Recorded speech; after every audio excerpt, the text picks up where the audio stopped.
Bienvenidos y bienvenidas a su programa Monseñor Romero y la misión del Evangelio. Un programa que lleva dos objetivos: conocer a Monseñor Romero y estudiar la Sagrada Escritura con un juicio crítico desde la teología de la liberación. Cada día tendremos un encuentro con Monseñor Romero y con el Dios de Jesús.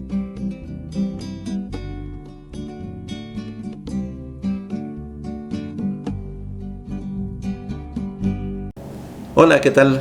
Este es su programa Monseñor Romero y la misión del Evangelio. Es domingo 23 de junio y es el domingo número 12 del tiempo ordinario.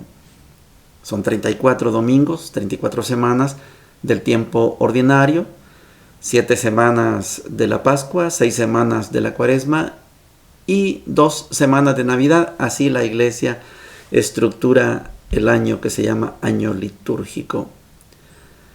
El día de hoy tenemos un segmento que yo espero que lo sepamos aprovechar. Es pequeñito igual que ayer, pero quiero invitarles a que lo aprovechemos porque Monseñor Romero, como es el invitado principal después de Jesús en este programa, Monseñor Romero nos da una verdadera cátedra de cómo se tiene claridad en el papel de la Iglesia. No es poco lo que vamos a escuchar ahora.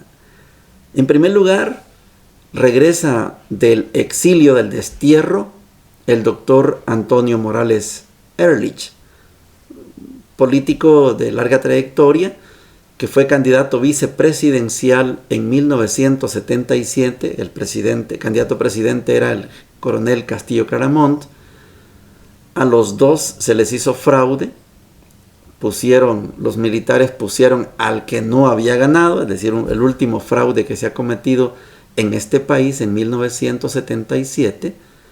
Había habido otro anterior, en 1972, y este fue el fraude de 1977 que derramó el vaso y nos fuimos a la guerra civil.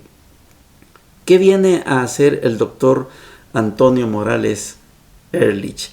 Mire, viene con otro compañero. Ellos son del Partido Demócrata Cristiano, el PDC. Viene con David Trejo, son activistas del PDC. Vienen a querer colaborar con la Iglesia y eso vienen a hablar con Monseñor Romero. Monseñor Romero les aclara un tema que es verdaderamente una cátedra. A veces lo pasamos desapercibido, como por ejemplo cuando hacemos algún juicio sobre el Papa Francisco, etc. La Iglesia tomaba, habla en pasado, pero yo lo voy a poner en presente. La Iglesia toma muchas veces un papel de suplencia en la defensa de los derechos humanos y del Evangelio. Suplencia. El trabajo de luchar por los derechos humanos no es de la Iglesia, no debería ser, pero si nadie lo hace, entonces en latín se dice supplete ecclesia, lo suple la Iglesia. Esto es una verdadera cátedra. La Iglesia no nació para luchar por los derechos humanos, esa no es la finalidad. Pero si nadie lo hace, supplete ecclesia, lo hace la Iglesia. Yo sé que otras iglesias no se meten en esto, ni siquiera súplete, no, ni siquiera por suplencia. No, pero en el país, Monseñor aclara, supplete ecclesia, que supla la Iglesia. Se lo aclara porque dice Monseñor, es que este trabajo de los derechos humanos le corresponde a los partidos políticos. Lo que sucede muchas veces es que los partidos políticos son instrumentos de engaño. Dicen que van a hacer esto y hacen otra cosa. Pero la especialidad del partido político es representar los anhelos, los deseos de la población. Por eso Monseñor le aclara al doctor Antonio Morales Ehrlich del partido, en ese tiempo, el Partido del Pueblo, el que habíamos hecho. Bueno, yo no había votado todavía en ese tiempo, pero mi papá era del partido PDC. En la casa de mi papá y se reunía, hacíamos mitines, etc. Éramos del partido contrario a la dictadura militar, al partido del PCN, el Partido de Conciliación Nacional. Pero Monseñor aclara al doctor Antonio Morales Ehrlich que la Iglesia lucha por los derechos humanos como suplencia.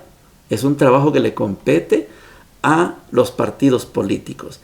Después hay una entrevista con una radioemisora de Costa Rica, se llama Mi Mensaje.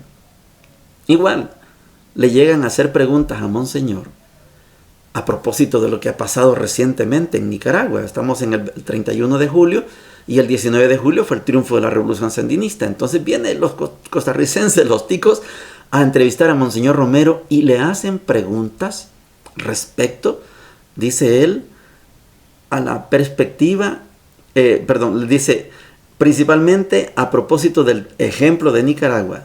Siempre, dice Monseñor, siempre me coloqué en la perspectiva pastoral y evangélica. Las preguntas no las tengo a la mano, no las conozco, pero seguramente le dijeron, Monseñor, ¿también El Salvador va a ganar la revolución? Y Monseñor evade, dice, perfectamente lo dice así, evade las preguntas de carácter político. Yo quería destacar estas dos cosas de Monseñor. Primero, el carácter de suplencia. La Iglesia lo hace porque nadie lo hace. Qué bonito fuera que, digamos, en este caso, las comisiones de derechos humanos, la organización, etcétera, que ellos hicieran, o los partidos políticos velaran por los derechos humanos. La Iglesia estaría ocupada en otras cosas. Pero como nadie lo hace, entonces lo tiene que hacer la Iglesia. Súplete, Eclesia. Y esta entrevista con los periodistas ticos de Costa Rica me gusta porque Monseñor sienta la postura directa. Siempre me coloqué en la perspectiva pastoral y evangélica. ¿Qué es lo que hace la Iglesia? Acompaña al pueblo con un régimen, con otro régimen. Ese es un problema que deben resolver los partidos políticos. Por eso la Iglesia ha durado 2000 años, desde el asesinato y resurrección de Jesucristo. La Iglesia lleva 2000 años. Que en el camino se nos retiran unos y llegan otros, pero la Iglesia, por esta actitud, y ha cometido grandes errores en la historia, pero por esta actitud de parcialidad directamente con el Evangelio, por esto es que la Iglesia no ha sido destruida. No hay poder, no hay imperio hasta ahorita, y han pasado cientos de imperios en 2000 años, el máximo imperio, el Imperio Romano. Ni el Imperio Romano, ni Napoleón Bonaparte, nadie ha podido destruir la Iglesia. Mientras la Iglesia haga un trabajo de suplencia, la Iglesia nunca va a optar por un partido político, eso no lo va a hacer. Nunca va a optar por una clase social como los ricos o los pobres en calidad de clase combativa, lucha. No, la Iglesia está en el papel completamente evangélico y pastoral. Les dije que era bonita la lección que podemos aprender de Monseñor Romero en estas dos secciones, frente al partido político PDC con el doctor Antonio Morales Ehrlich y frente a los periodistas de Costa Rica. Oigamos a Monseñor. Martes 31 de julio. Entre las visitas de la mañana se destaca la del doctor Morales Ehrlich, que había estado desterrado en Costa Rica y fue candidato a la vicepresidencia de la República en las últimas elecciones, cuando todo terminó en el exilio del candidato coronel Claramunt y del vicepresidente doctor Morales Ehrlich. Pertenecen al Partido Demócrata Cristiano. Vino a saludarme con otro del partido, David Trejo, y a ofrecerse a colaborar con la Iglesia como cristiano que se siente. Le agradecí y le dije que la Iglesia tomaba muchas veces un papel de suplencia en defensa de los derechos humanos y del Evangelio. Muchas cosas que son precisamente los partidos políticos quienes deben hacerlas, y que ojalá su retorno a El Salvador significara asumir esa responsabilidad. Él se muestra muy optimista a pesar de ver las grandes dificultades políticas en el país. También una entrevista con una radioemisora de Costa Rica, un mensaje principalmente a propósito del ejemplo de Nicaragua. Siempre me coloqué en la perspectiva pastoral y evangélica y evadí respuestas de carácter político. Al mediodía fui a concelebrar con los padres jesuitas para homenaje del padre Santiago Garrido, que cumplió 50 años de sacerdocio el domingo recién pasado. Llegamos a la sección de la palabra de Dios. Domingo 12 del tiempo ordinario. Hay lecturas que son ejemplares. Yo digo que algunas otras lecturas son puramente formativas, pero hay unas que son de verdad ejemplares, porque hay que aprovecharlas para poder dejar, en este caso a ustedes que están sintonizando este programa, dejar una gota de conocimiento para, por supuesto, para que mejoremos nuestra relación con Dios. Este es el caso de la primera lectura de hoy, que está tomada del libro de Job. Estamos en el capítulo 38, el versículo 1 y los versículos del 8 al 11, y dice lo siguiente: El Señor habló a Job desde la tormenta. ¿Quién cerró el mar con una puerta cuando escapaba impetuoso de su seno? Cuando le puse nubes por mantillas y nubes tormentosas por pañales, cuando le establecí un límite poniendo puertas y cerrojos y le dije: hasta aquí llegarás y no pasarás, aquí se romperá la arrogancia de tus olas. Palabra de Dios. Te alabamos, Señor. Es una sola pregunta: ¿quién cerró el mar? ¿Quién le puso límites al mar? Job. El libro de Job es, para los que son nuevos en el programa, el libro de Job es un libro de enseñanza, pertenece al género sapiencial, deja una enseñanza. Por lo tanto, no nos creamos que es una persona. Job no es una persona. Job es un personaje. En otras ocasiones hemos explicado esto. Hay lecturas donde verdaderamente hay una persona. Por ejemplo, usted me va a decir: Adán no es una persona, Adán es un personaje. Todo lo que está en el Génesis del 1 al 11 se usan personajes, no son personas. La primera persona que aparece en la Biblia es Abraham, capítulo 12. Pero lo que está antes de Abraham, todos son personajes. Es solo para dar una enseñanza. En la Iglesia Católica nosotros el Génesis ya le damos ese uso. Génesis del 1 al 11 solo es una enseñanza. No está hablando de una realidad. O sea, el diluvio es imposible, no es una realidad. La Torre de Babel no es, Sodoma y Gomorra no es una realidad. Son figuras, se llaman mitos extraídos de otras culturas, metidas en la cultura hebrea. El caso de Job es un personaje. Y el libro de Job está escrito con la finalidad de borrar de la faz de la tierra aquella figura que todavía lamentablemente la tenemos entre nosotros, otras culturas más que nosotros como cristianos, la figura de la ley de la compensación. El que la hace, la paga. Esta es una figura del Antiguo Testamento y Job fue escrito para dar una enseñanza que no es así. A ver, Job tiene una experiencia, como es un personaje, ya entendiendo que es un personaje que tiene una vida muy buena, elegante, cubierta, suplida, tiene todo. Tiene su señora, tiene sus hijos, todos son buena gente, tiene ganados, tiene paz. Y hay un diálogo entre Satán, no se usa la figura de diablo, sino Satán, dialoga con Dios y Dios le dice, ¿has visto a mi siervo Job? Y el Satán le dice, claro, si tiene todo. Tócale los bienes a ver si es cierto. Y Dios dice, está bien, toquémosle los bienes, quítale los bienes. Le quitó el ganado y Job seguía fiel. Le quitó la esposa y Job seguía, y los hijos, y Job seguía bien.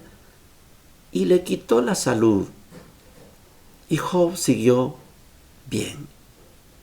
¿Qué delito, qué pecado había cometido Job? Ninguno. Ley de la compensación. Lo que sufrió Job no obedece a un pecado. Este es el objetivo del libro de Job. Por eso hoy, dialogando Dios ahora desde la tormenta, hablando con Job, le dice, Job, ¿te queda claro? ¿Quién le puso límites al mar? Aquí acabamos de pasar 8 días de un fenómeno atmosférico, una tormenta tropical que nos dejó 19 muertos hasta anoche. Creo que no había aumentado la cifra, pero ya hoy salió el sol, ayer en la tarde salió el sol. ¿Quién le pone límites a la lluvia? Es la pregunta que hace Dios a Job, y lo hace desde la tormenta. ¿Quién es el Señor de señores? ¿Job? Decime, Job. Y el final del libro de Job tiene consecuencia con el inicio. Job estaba bien, padeció una injusticia, él no cometió ningún pecado para padecer todo esto, pero en la conclusión del libro es, todo volvió a ser bien. Tuvo una nueva señora, tuvo nuevos hijos, tuvo nuevos bienes, porque fue fiel a Dios. El libro lleva esta terrible explicación que lamentablemente no la aplicamos. Usted hoy en redes sociales, usted sabe, se usa mucho el mantra, pues sí, como quien dice, estás pagando lo que hiciste. No, Dios no camina por ese lado. El Dios de Jesús es distinto. Si usted la hace, la paga. No, Dios no es así. Usted la hace, usted se arrepiente de corazón y no pasa absolutamente nada. ¿Se imagina si tuviéramos que pagar todos nuestros pecados? ¿Quién sale victorioso? Nadie. Pero Dios no es así. De esto vamos a hablar en la segunda lectura. Es San Pablo hablando a los Corintios. Hemos dicho que San Pablo tiene 7 cartas. De las 14 que se le atribuían, se ha comprobado que son 7. Estas 2 de los Corintios son cartas originales de San Pablo. La segunda carta a los Corintios, capítulo 5, versículos del 14 al 17, dice lo siguiente. Hermanos, nos apremia el amor de Cristo, al considerar que si uno murió por todos, todos murieron. Y Cristo murió por todos, para que los que viven ya no vivan para sí, sino para el que murió y resucitó por ellos. De modo que nosotros, desde ahora, no conocemos a nadie según la carne. Si alguna vez conocimos a Cristo según la carne, ahora ya no lo conocemos así. Por tanto, si alguno está en Cristo, es una criatura nueva. Lo viejo ha pasado, ha comenzado lo nuevo. Palabra de Dios, te alabamos, Señor. A ver si logramos ponernos de acuerdo con esto, porque San Pablo tiene una debilidad. Aquí en el canal tenemos el curso bíblico y se acuerda que hay un video que se llama San Pablo y sus escritos.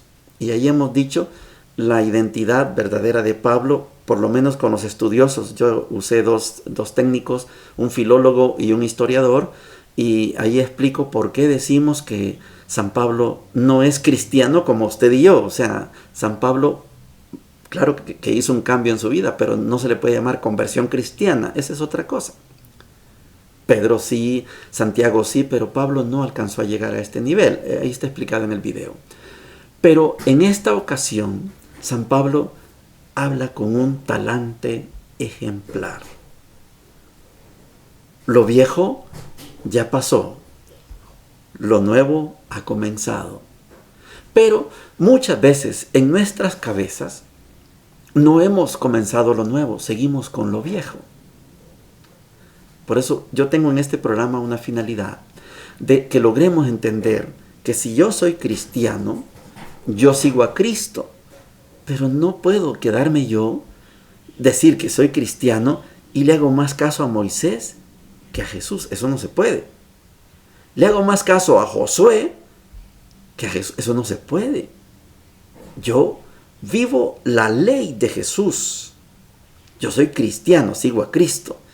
Pero las predicaciones ordinarias de nuestra vida, la que escuchamos en las redes sociales, en la radio, en la televisión, no distinguen dónde está la frontera entre el Antiguo y el Nuevo Testamento. Pasar de lo antiguo a lo nuevo, miren, llevamos 2000 años. Y muchas predicaciones, muchos predicadores patinan en el Antiguo Testamento. Van y llegan un ratito al Nuevo Testamento, pero regresan al Antiguo Testamento. La invitación en este programa es que lleguemos al Nuevo Testamento. Saltemos al Nuevo Testamento. San Pablo está claro que hay una relación de hijos, en este caso de hermanos, con Jesús. ¿Cómo conocimos a Jesús? En la carne. Ahora ya no. ¿Es que Él murió? Sí, al morir Él, morimos todos. Y esta es una verdad de fe, pero no la comprendemos. Yo no pretendo explicarles tampoco a ustedes todo esto, pero el saber que a la muerte de Jesús le acompaña la muerte de todos y todas. Ya murió Jesús, ya morimos todos y todas. Pero eso no se comprende fácilmente. Esta es una realidad, se llama así, trascendental, trascendente, escapa a nuestro conocimiento, a nuestro entendimiento. Ya Jesús murió, ahí morimos todos. Jesús resucitó, ya resucitamos todos y todas. No es una verdad entendible, yo se lo estoy diciendo. Pero todos y todas deberíamos, este es el gran ideal, voy a poner unas grandes comillas, todos y todas deberíamos vivir resucitados. Pero estamos en el Antiguo Testamento, no hemos muerto, todavía estamos esperando la muerte. Fíjese que la palabra eternidad da para mucha explicación y nunca, es un tema inagotable, nunca se agota. Pero usted y yo tenemos experiencias en la vida en donde podemos afirmar categóricamente que entramos a la eternidad. Puede ser el día de su bautismo. En este caso yo tenía 3 meses. Tal vez usted se bautizó de 18 o 20 años, no sé. Pero puede ser que su punto de entrada a la eternidad pudo haber sido el día de su bautismo. A lo mejor usted se bautizó igual que yo chiquito, pero en el camino tuvo una bonita experiencia y en ese momento usted entró a la eternidad. Hay un momento para cada uno en la vida en donde entramos a la eternidad y nunca retrocedemos a la vida pasada. Entonces, este es lo que está diciendo San Pablo. Con la muerte de Jesús, todos morimos. Con la resurrección de Jesús, todos y todas resucitamos. Lo viejo ya pasó, lo nuevo ha comenzado. Por eso no somos cualquier cosa. Nosotros conocemos a Jesús, como Cristo murió por nosotros, ya no vivimos con el hombre viejo, la mujer vieja. Ahora somos criaturas nuevas. Y esa criatura nueva es la que ya no cree en la ley de la compensación. Yo cometo un error, usted comete un error. Otra diferencia con yo cometo un pecado, usted comete un pecado. Son diferentes los dos conceptos, el error y el pecado. Cometer un pecado. ¿Y qué le preocupa? Si usted vive como resucitado, como resucitada, ese pecado no cuenta. Ese delito no cuenta, porque usted vive como resucitado. Claro que hay que reconocer, no es que somos ángeles, no, nos equivocamos, sí, pero si somos criaturas nuevas, hemos muerto con Jesús y hemos resucitado con Jesús. Este concepto de la resurrección, San Pablo lo tiene muy claro, y aquí no hay tales de decir, es que él está pensando como judío. No, aquí San Pablo tiene una conciencia muy fuerte. Lamentablemente San Pablo murió todavía siendo judío. Él defendió la espiritualidad judía. Cuando fue martirizado, la iglesia lo considera de los dos pilares. Pedro y Pablo son los dos grandes pilares. Pero Pedro sí se hizo seguidor de Cristo completamente, etc.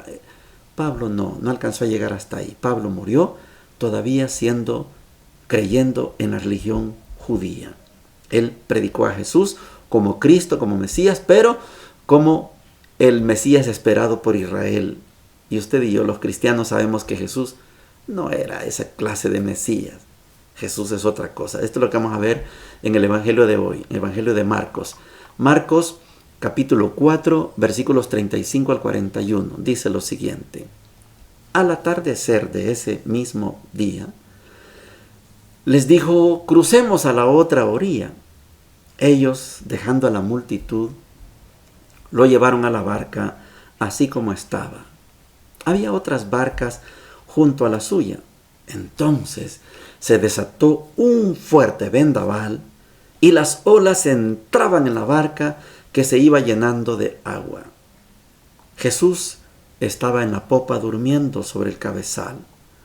Lo despertaron y le dijeron: Maestro, ¿no te importa que nos hundamos? Despertándose él, increpó al viento y dijo al mar: ¡Silencio! ¡Cállate! El viento se aplacó y sobrevino una gran calma. Después les dijo: ¿por qué tienen miedo? ¿Cómo no tienen fe? Entonces quedaron atemorizados y se decían unos a otros: ¿quién es este que hasta el viento y el mar le obedecen? Palabra del Señor. Gloria y honor a ti, Señor Jesús.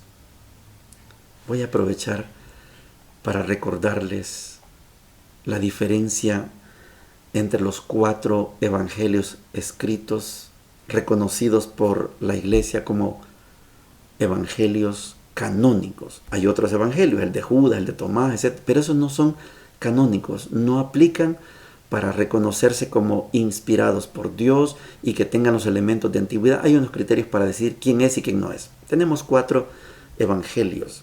El primero de todos es Marcos, aunque en la Biblia usted encuentra primero a Mateo. El primero en ser escrito fue Marcos.